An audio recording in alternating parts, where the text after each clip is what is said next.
Saulos, irmãos, na gloriosa paz de Cristo Jesus. Hoje estaremos lendo Atos, no capítulo 12. Pedro é milagrosamente libertado da prisão.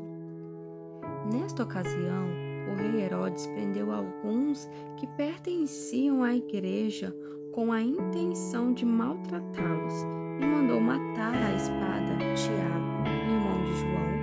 Vendo que isso agradava aos judeus, prosseguiu prendendo também Pedro durante a festa dos pães sem fermento. Tendo-o prendido, lançou-o ao cárcere, entregando-o para ser guardado por 4 escoltas de 4 soldados, cada uma. Herodes pretendia submetê-lo ao julgamento público depois da Páscoa. Pedro então ficou detido na prisão, mas a igreja orava intensamente a Deus por ele. Na noite anterior ao dia em que Herodes iria submetê-lo ao julgamento, Pedro estava dormindo entre 2 soldados preso, com 2 algemas e sentinelas montavam guarda à entrada do cárcere. Repentinamente apareceu um anjo do Senhor e uma luz brilhou na cela. Ele tocou no lado de Pedro e o acordou. Depressa, levante-se, disse ele. Então as algemas caíram dos punhos de Pedro.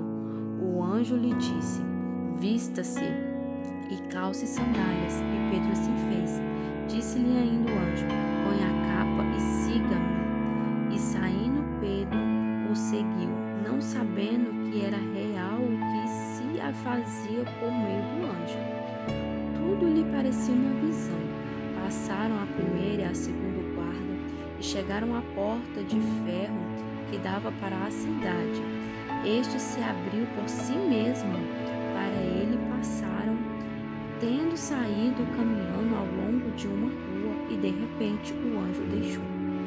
Então Pedro caiu em si e disse: agora sei, sem nenhuma dúvida, que o Senhor enviou um anjo e me libertou das mãos de Herodes e de tudo que o povo judeu esperava.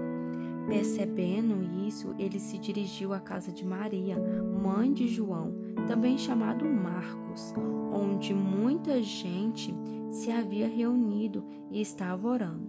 Pedro bateu à porta dos alpendre e uma serva chamada Rode veio a atender. Ao reconhecer a voz de Pedro, tomando de alegria, ela correu de volta sem abrir a porta e exclamou: Pedro, está à porta. Ele, porém, lhe dissera: você está fora de si. Insistindo ela em afirmar que era Pedro, disseram-lhe: deve ser o anjo dele. Mas Pedro continuou batendo. Quando abriram a porta e o viram, ficaram perplexos. Mas ele, fazendo-lhe sinais para que se calassem, descreveu como o Senhor o havia tirado da prisão e disse: contem isso a Tiago e aos irmãos. Então saiu e foi para outro lugar. De manhã não foi pequeno alvoroço entre os soldados, quando ao que tinha acontecido a Pedro, fazendo uma busca completa e não o encontrando. Herodes fez uma investigação entre os guardas e ordenou que fossem executados. A morte de Herodes. Depois Herodes foi à Judéia, para Cesareia, e permaneceu ali durante algum tempo. Ele estava cheio de ira contra o povo de Tiro e Sidom. Contudo, eles haviam se reunido e procuraram ter uma audiência com ele. Tendo conseguido o apoio de Blasto, homem de confiança do rei, pediram paz, porque dependiam da terra do rei para obter alimento. No dia marcado, Herodes, vestindo seus trajes reais, sentou-se no trono e fez um discurso ao povo. Eles começaram a gritar: é voz de Deus e não de homens. Isto que Herodes não glorificou a Deus. Imediatamente o anjo do Senhor feriu, e ele morreu, comido por vermes. Entretanto, a palavra de Deus continuava a crescer e espalhar-se.